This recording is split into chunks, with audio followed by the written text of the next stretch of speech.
প্রিয় মুক্তিকামী ছাত্র জনতা, আমরা দেখতে পাচ্ছি যে আমাদের এই অভ্যুত্থান এবং বিপ্লবের পরেই দেশে অরাজকতা নাশকতা করছে ফ্যাসিস্ট এবং তাদের দোসররা। আমরা দেখতে পাচ্ছি যে বিভিন্ন জায়গায় এখন গোলাগুলি চলছে, মন্দিরে হামলা হচ্ছে এবং নাশকতা ও লুটপাট করছে। আমরা মনে করি আমাদের যে ছাত্র নাগরিকদের অভ্যুত্থান তাকে নস্যাৎ করার জন্যই পরিকল্পিতভাবে এই ধরনের ঘটনা হচ্ছে। আমরা মুক্তিকামী ছাত্র জনতাকে সজাগ এবং সতর্ক থাকতে আহ্বান জানাচ্ছি এবং আমাদের যে অন্তর্বর্তীকালীন সরকার, আমরা সেই সরকারের যে প্রস্তাবনা 24 ঘন্টার সময় নিয়েছিলাম, জরুরি পরিস্থিতি মোতাবেক আমরা এখনই তার একটি রূপরেখা ঘোষণা করছি।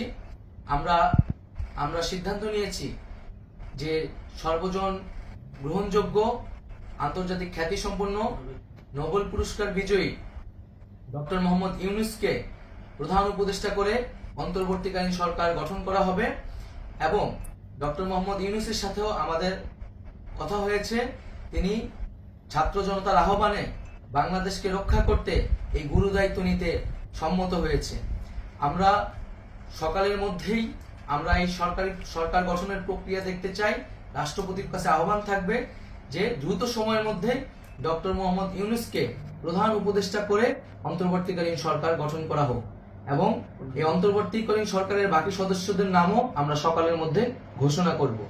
প্রিয় বন্ধুগণ, দেশে যে অরাজকতা চলছে, মানুষের জীবনে নিরাপত্তাহীনতা চলছে, সেজন্য আমরা রাষ্ট্রপতির কাছে আহ্বান জানাচ্ছি দেশে আইন শৃঙ্খলা পরিবেশ ফিরিয়ে আনার জন্য দ্রুত সময়ের মধ্যে কার্যকর ব্যবস্থা নিতে হবে এবং আইন শৃঙ্খলা বাহিনীকে সহযোগিতা করার জন্য মুক্তিকামী ছাত্র জনতাও রাজপথে থাকবে এবং অন্তর্বর্তীকালীন সরকার গঠন না হওয়া পর্যন্ত মুক্তিকামী ছাত্র জনতাকে রাজপথে থেকে তাদের যে অভ্যুত্থান, সেই অভ্যুত্থানকে রক্ষা করতে হবে। প্রিয় বন্ধুগণ, আমরা রক্ত দিয়েছি, শহীদ হয়েছি।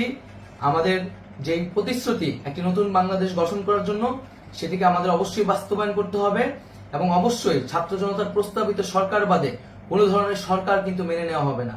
আমরা বলেছি কোনো ধরনের সেনা শাসিত সরকার অথবা সেনা সমর্থিত সরকার অথবা এই ফ্যাসিস্টদের দোসরদের কোনো বি টিম সরকার কিন্তু আমরা মেনে নিব না। কোনো গণবিরোধী সরকারকে মেনে নেওয়া হবে না।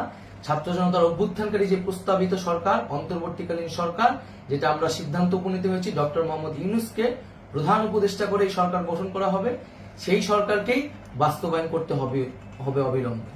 আগামীকাল সকাল থেকে সকলকে আহ্বান জানাচ্ছি রাজপথে থাকার জন্য এবং আমাদের যে সাম্প্রদায়িক সম্প্রীতি এবং রাষ্ট্রীয় সম্পদ রক্ষা কমিটির ঘোষণা হয়েছে বৈষম্যবিরোধী ছাত্র আন্দোলনের নেতৃত্বে, সকল পাড়ায় পাড়ায় এলাকায় এলাকায় সেই কমিটি পাহারায় থাকবে। আমাদের সংখ্যালঘু কমিউনিটিকে আমাদের রক্ষা করতে হবে, রাষ্ট্রীয় সম্পদ এবং এই দেশকে রক্ষা করতে হবে আমাদের।